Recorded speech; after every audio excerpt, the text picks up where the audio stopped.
Hey, what's going on? Welcome to Built for the Stage podcast. This is Joe Roscoe, founder of Built for the Stage, Broadway's #1 fitness platform. If you're watching on YouTube, hello.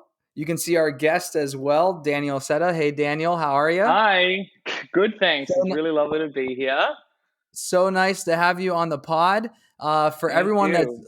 for everyone that's listening on whatever, Apple Podcasts, Spotify, blah, blah, blah, welcome to the podcast.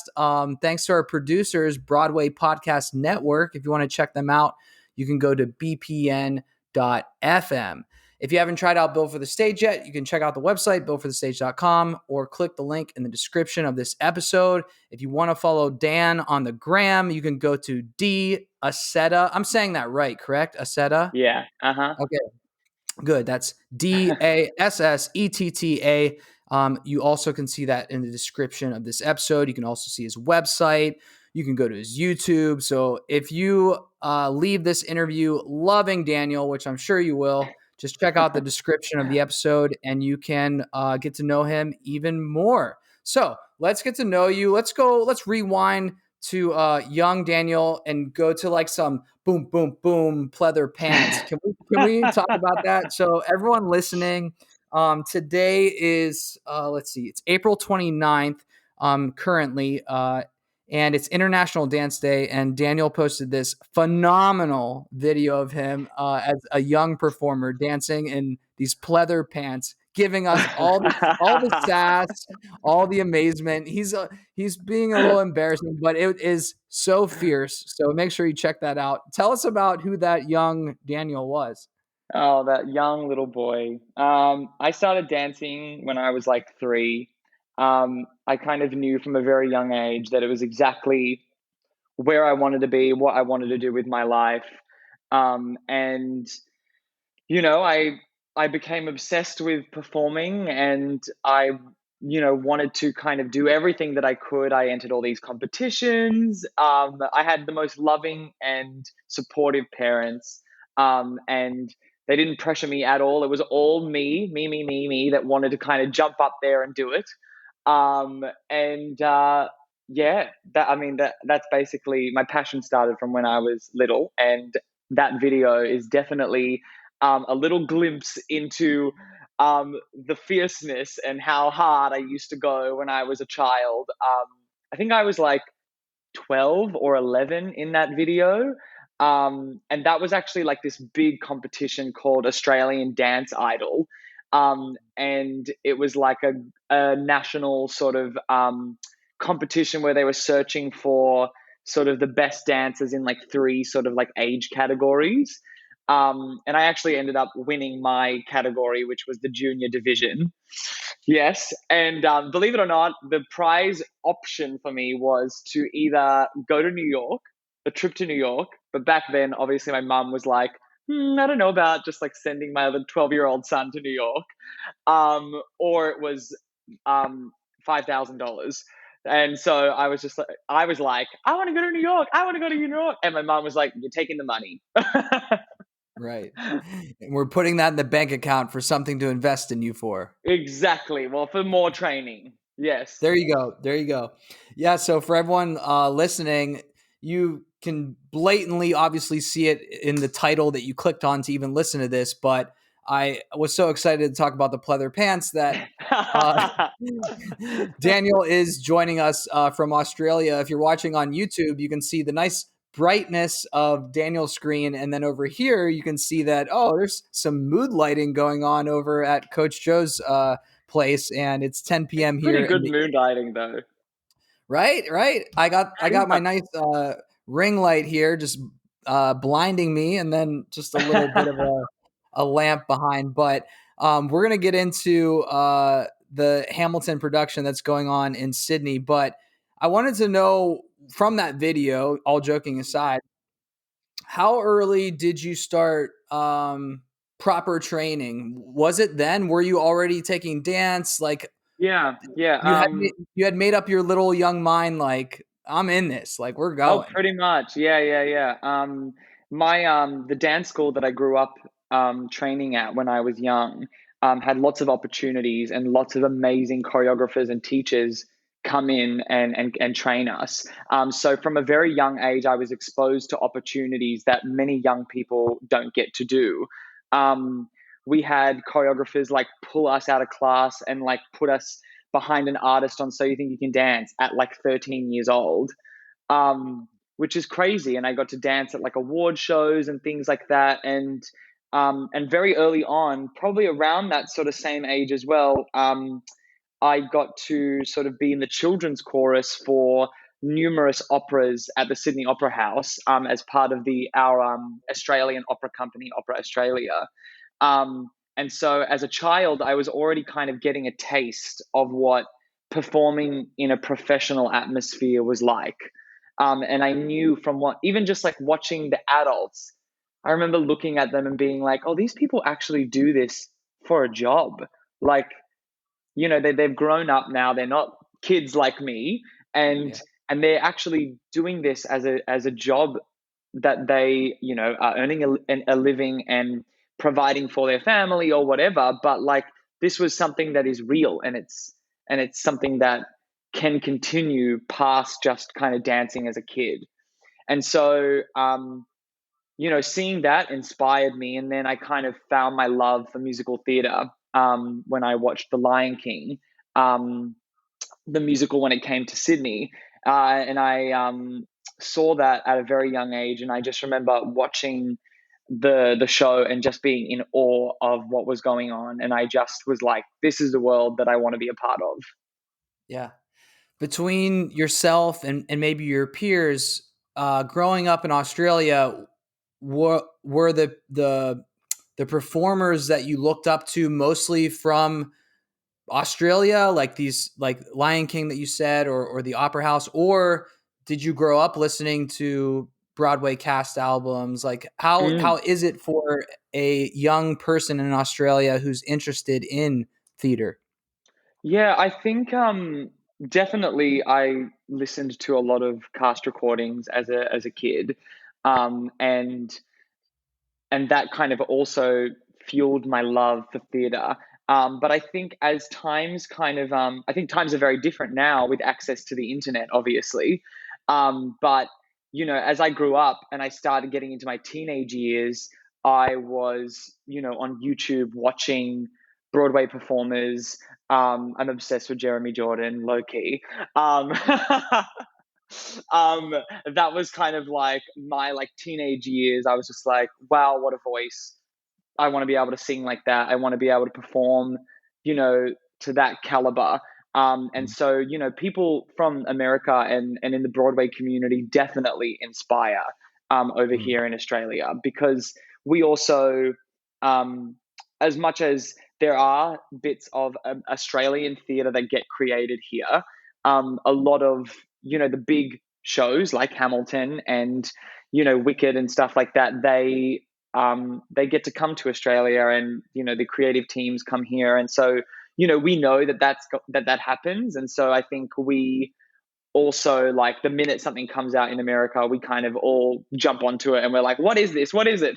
And like kind of delve into it because we know that it will probably get here as well. Yeah. Yeah, yeah. Okay, so you didn't you didn't get to go to New York when you won the competition. When was your first time coming over to New York City? 2014. I was My first show as a 19-year-old was Wicked. I made my debut with Wicked, and we had a break in our touring contract. And so in the middle, I was like, I need to get to New York. I want to see shows and experience Broadway. And so that was my first time, and I was obsessed. It was a wonderful trip, and it really inspired me to kind of work harder and keep reaching towards the things that I really wanted to achieve in my life. Yeah. Cool. Everyone that's listening, really, really do encourage you to check out Daniel's website. He has his credits there, but also videos of him performing. He just mentioned that he was in the tour of Wicked, but you could also see him singing things from West Side Story, Chorus Line. He played Elder Young in Book of Mormon, and the theaters you might not recognize being from the US, but they're top notch. I did my back end research to see what it was all about. And so kudos to you. Amazing just job in your career so far. Let's get Thank into you. the next amazing venture that you're a part of, which is Hamilton in Sydney Yeah. that opened in March. We're super excited for you over here. Like I said before we recorded, you all are just giving us joy and inspiration and something, a bit of hope as we hang on for hopefully the fall of 2021. What was that like to go into rehearsals? Let's go to rehearsals first and just, share with how getting back to rehearsing Mm. and preparing for show was, and maybe giving some insight to, our Broadway clients and other clients that we have that are about to make that transition soon. Yeah. Um, it definitely was a big journey. I last year during the pandemic shutdown and everything, I obviously was not performing for like a year and a bit. And I knew that especially with what I knew I was going to have to do in Hamilton, that I was going to have to get my fitness level and my performance level up to a place where I can begin rehearsals and feel like I can attack this properly. And I sort of went, once I found out that I booked the show, I kind of started to kind of figure out what I needed to do to be ready. And I knew that it was going to be a bit of a challenge because, like everyone who has become very comfortable at home, we all kind of ate our feelings. um, and also, that's okay as well. Like and that's what we had to do. Yeah. Um and also we were happy, we did what made us happy. And so um but I knew that Hamilton was going to be a big physical challenge, especially coming out of what we just came out of as well. So I definitely ramped up the cardio to try and get myself into gear and ready.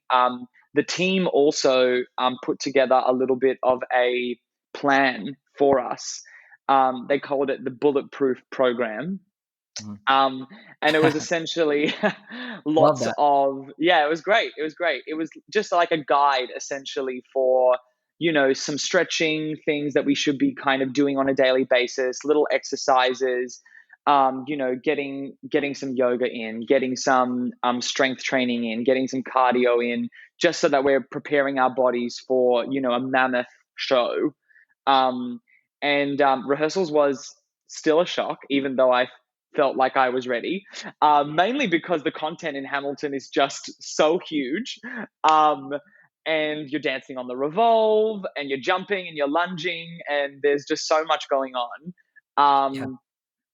And also vocally as well, just kind of getting your voice back up to singing every day and doing what it needs to do, which is normal for us when we're doing it. But then being out of practice for that whole period of time, it's kind of like a big shock to all systems. But rehearsals was a really special time as well because we had the American creatives come over, and they obviously were so grateful that they got to be there and be putting up the first Hamilton production since the pandemic shutdown. And so it was very emotional for all of us to experience what that was like. Um, we finished the first run of Act One and we all just bawled our eyes out. It was just, I just can't even I can't even explain what that feeling was like to be in that room and to kind of to just feel what that feeling was after all that time. And they were like, there's Act One of Hamilton. And they were like, we haven't seen that be performed in over a year and a half now. So like it was incredibly special. And the show is one that makes you feel that anyway as well. Like it definitely is a special show.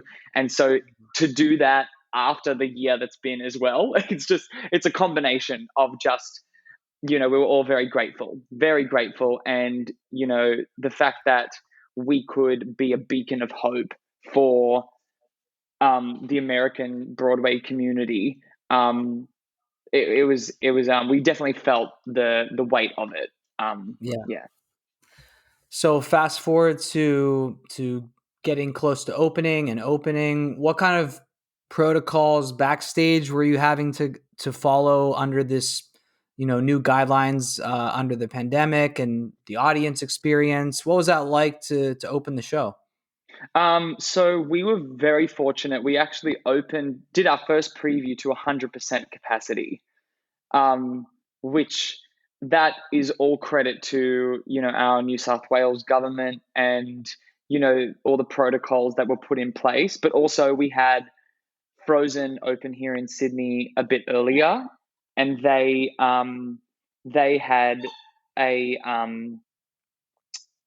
a lot of a decreased capacity at that point.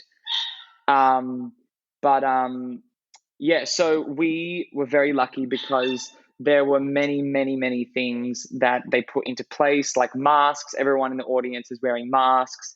We're all kind of getting tested on a weekly basis backstage, to make sure that we're all safe and doing what we need to do.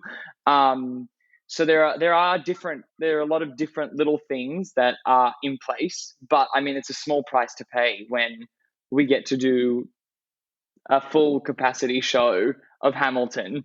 Um, yeah, but it definitely is different. And we are lucky in that we don't really have any active cases here at the moment, but we're still taking all the protocols because things can change rapidly as Yeah. well.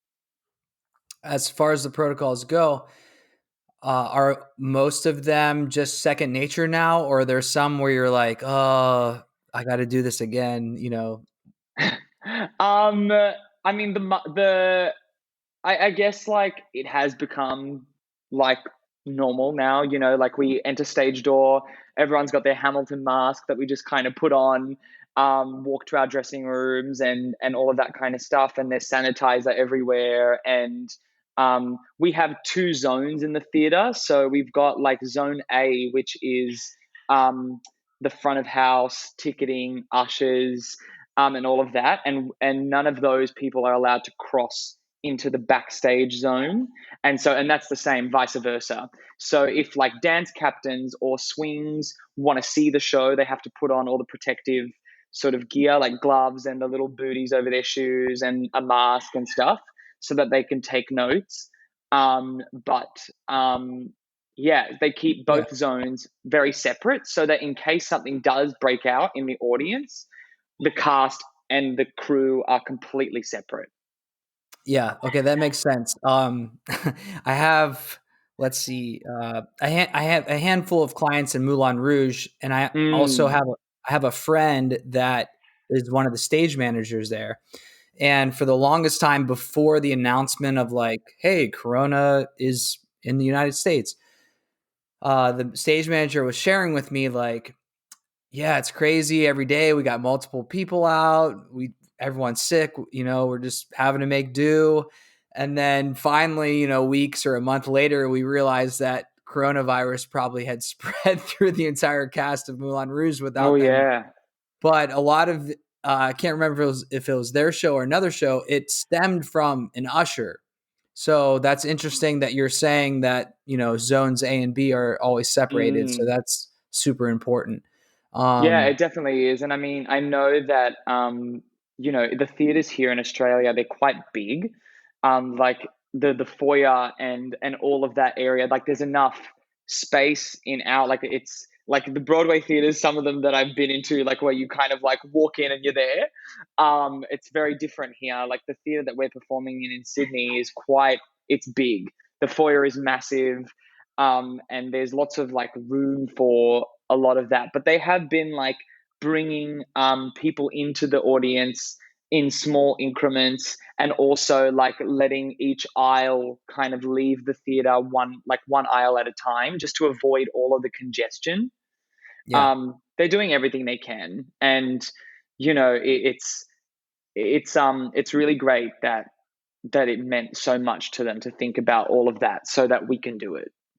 Yeah. One of my last or second to last questions, maybe a tough one. Now that you are in this, you have the perspective of being back to performing and Mm-hmm. can look back to that tough year or however long it was of not being able to in the pandemic. What would you say to yourself during the pandemic as, Daniel who's performing now? Essentially, Mm-hmm. I'm asking that for, the listeners out there here in the States who are in that waiting game and don't really, they can't be in your shoes. So if you can share some insight there, that would be amazing.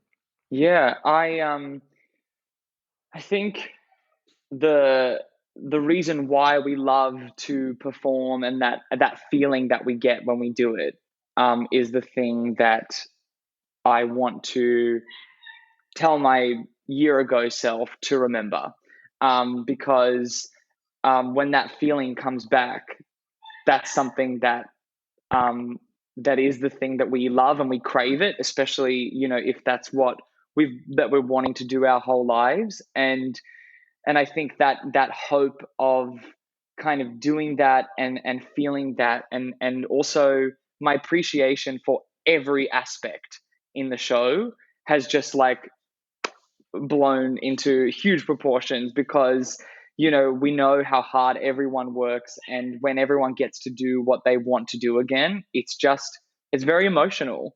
And I think there were times when I was a bit dark back there and looking, being like, when is it going to happen? And even then, when we signed the contract and things were kind of looking like they were going to, it's like, well, at any moment it could fold again. And so Mm. I think just being grateful for the little things is something that I really treasured. Like, in like looking forward to singing something online was like, a step. And then I got to do like a solo cabaret in front of like 30 people, in a small venue, and that gave me a feeling of like, oh my gosh, I've missed this. And so that those like little things kept me kind of like going and being like, we're gonna get there, like I can almost taste it. And Yeah. then then getting into the room, and then that feeling of like our first performance, staring out to like 2,000 people all sitting there next to each other, and us just holding hands, bowing at the end of this show, was just a feeling that I will never forget. Fabulous. Um, I have a handful of clients in the Hamilton tours Oh, throughout the yes. states, and I went and saw the Broadway show. And this was before Disney Plus. This was before you could see it unless you actually showed up to the theater. I didn't realize until I went how much the ensemble are the transporters of the piece. They literally Yeah. are taking you from one moment to the next, and the physicality of it is just impressive. I'll say that, but it's also mm, it's so it tells the piece with no words, if that makes sense. The Yeah. choreography for the ensemble is it transports you not only from moment to moment and scene to scene, but it also transports you into the actual atmosphere of Hamilton. If you can Yeah. metaphorically go with me there. So I Oh, totally absolutely. yeah, I commend, without seeing you perform. I already am, giving you all praise and props for the physical, Thank you. hard work that you do on a daily basis. So, wish I could hop over the other side of the pond and see it. But Yeah. Yeah. maybe we'll meet sometime in New York when you come Absolutely, over I here. think. You know, Yeah. rent is a lot cheaper here in New York now. So if you want to come Well, over to get it's Sydney is very unaffordable, I tell you that. There you go. There you go. Well, so appreciative of you spending time with us on the You. podcast today, Daniel. Once again, that was Daniel Assetta. Please check out the description of this episode to get to know Daniel a little bit more. Give him a follow on the gram. Check out his website. Give him some love on his YouTube. And have a great show tonight, and best wishes in the rest of Thank your you for run of having me. Hamilton. Yeah, Thank my you so pleasure. much. Thank you. All right, everyone. That was Daniel Assetta. This is Built for the Stage podcast on the Broadway Podcast Network. Thanks again. This is Joe Roscoe. If you want to try that free trial, just head on over to builtforthestage.com. Later.